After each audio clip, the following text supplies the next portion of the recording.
Hi, I'm Tim. Welcome to Watchbox, and thanks for logging on. If you love this watch, email me, tmosso@thewatchbox.com. It's in the description below. Your purchase and pricing email question line for buying this or any watch you see on any Watchbox platform. Please reach out to me directly. Email tmosso@thewatchbox.com for pricing. Today, we are discussing a lovely Jaeger-LeCoultre Reverso Grande Taille. The Grande Taille case originally launched in 1991 with the 60th anniversary Reverso, gradually spread across the line, and during the 1990s it was considered to be the larger of the two alongside the smaller Classique. So the watch is very reasonable and accessible by 2021 standards, as it is 42.2 millimeters from lug tip to lug tip. Across the case, not including the crown, 26.1 millimeters wide, 9.7 millimeters thick with a 19 millimeter spacing between the lugs. Now, throwing this watch on the wrist will pop open the clasp and get a sense of how it wears. It does have a different fit, feel, and aesthetic than a more traditionally strap-clad Reverso. It's a bit more formal. It's also more substantial and better balanced top to bottom. So if you like to wear your watches loose, a better balanced watch that has as much weight on the bottom as the top, it's less likely to move around.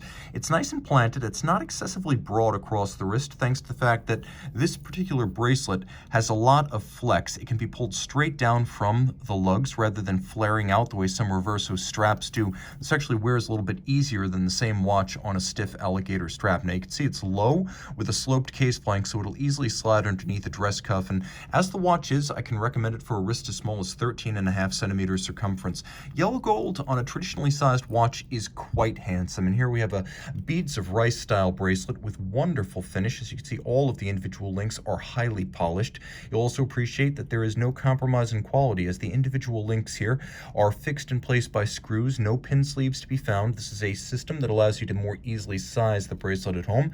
You can see there's plenty of evacuation between the links to vent the wrist well on a hot day. So if you live in a hot place where perspiration is common, go for the bracelet. It's the more livable, breathable, and more durable option compared to a strap. Now you can see it's a simple friction fit double folding clasp, which is quite appropriate for a dress style watch. The double fold, making it a little bit kinder on the wrist than, for example, a single fold, as single folds tend to pinch a wrist that's very small. Taking a quick look at the case back, we will remove as much fingerprinting as we can. Take a look at the reverse side of this watch. As you can see, we have not refinished this case. We've left all of the original metal in place, and you can see the original reference number as well as serial number and maker's marks, Jaeger-LeCoultre and Reverso. The Reverso has never been a rectangular watch. When you look at the head-on shots online, you might be under the impression that it's a highly angular watch, whereas when you view it off-axis, you realize just how highly contoured and curved it is.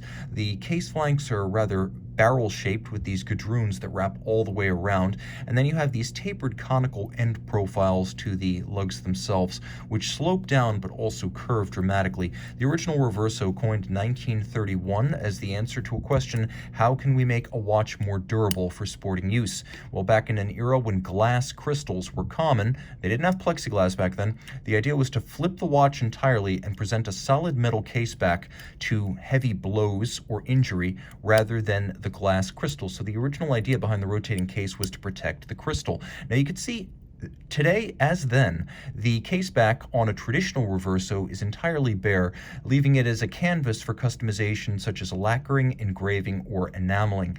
And prior to 2016, the internal finish of the Reverso chassis would have included this sharp perlage or engine turning, which looks great.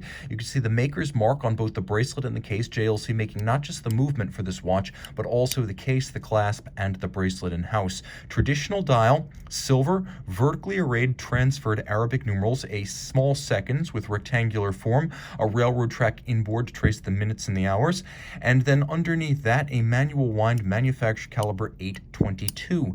The caliber 822, 21 jewels, manual wind, properly shaped and sized for the case. It's not a little round movement in there. It's a properly shaped and sized rectangular movement for a rectangular case. This is important. It's one of those signs of a true manufacturer building the movement to fit the case. So the manual winder has a 45-hour power reserve, and it beats away at 21,600 vibrations per hour. The watch is 30 meters water resistant, and these modern Reverso cases are impressively constructed with no fewer than 50 individual pieces. Reach out to Team Mosso at thewatchbox.com for purchase and pricing details.